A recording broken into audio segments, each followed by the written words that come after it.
শুরুতেই তোমাকে একটা কথা বলি, এই পৃথিবীর সবার কাছে তুমি ভালো হওয়ার চেষ্টা করো না, কারণ চাইলেও তুমি সবার কাছে ভালো হতে পারবে না। আজ পর্যন্ত কেউ তা পারেনি, আর তুমিও পারবে না। যদি সৎ হতে চাও, যদি ভালো হতেই হয়, তাহলে নিজের কাছে ভালো হও, নিজের মা বাবার কাছে ভালো হও। কিছু কিছু নীতি আদর্শ আছে যেগুলো মানা চাই। তার মধ্যে একটা হলো, বন্ধুর সাথে কখনো বিশ্বাসঘাতকতা করবে না, আর বিশ্বাসঘাতকের সাথে কখনো বন্ধুত্ব করবে না। নিজের ভেতর একটা গুণ থাকা খুবই জরুরি, সেটা হলো সৎ সাহস।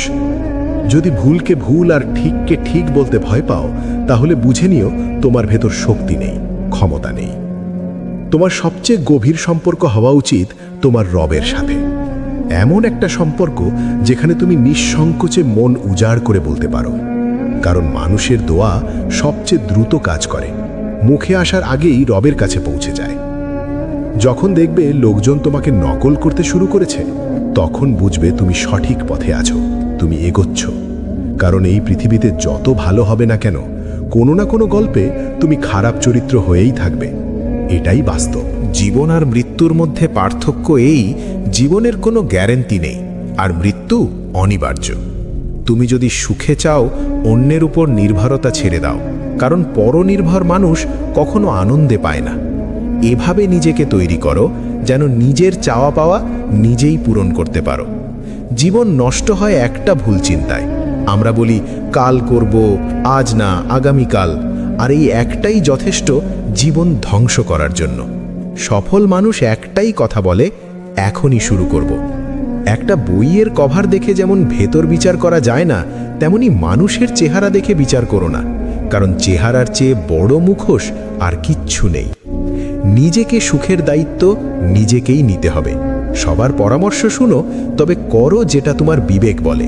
সফল মানুষ কখনো ভাগ্যের উপর ভরসা করে না, বরং পরিশ্রমের উপর করে। সত্য বললে তোমার বন্ধু কম বাড়বে, শত্রু বেশি, এটাই স্বাভাবিক।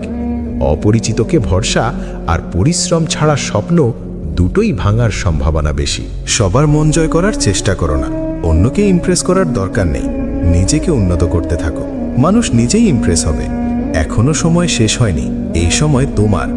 তুমি চাইলে এটাকে সোনার মতো বানাতে পারো, আবার চাইলে ঘুমিয়ে নষ্ট করতে পারো। ভালো কাজ করার চিন্তা আসলে সাথে সাথে করে ফেলো, খারাপ কাজ করার চিন্তা আসলে এড়িয়ে চলো।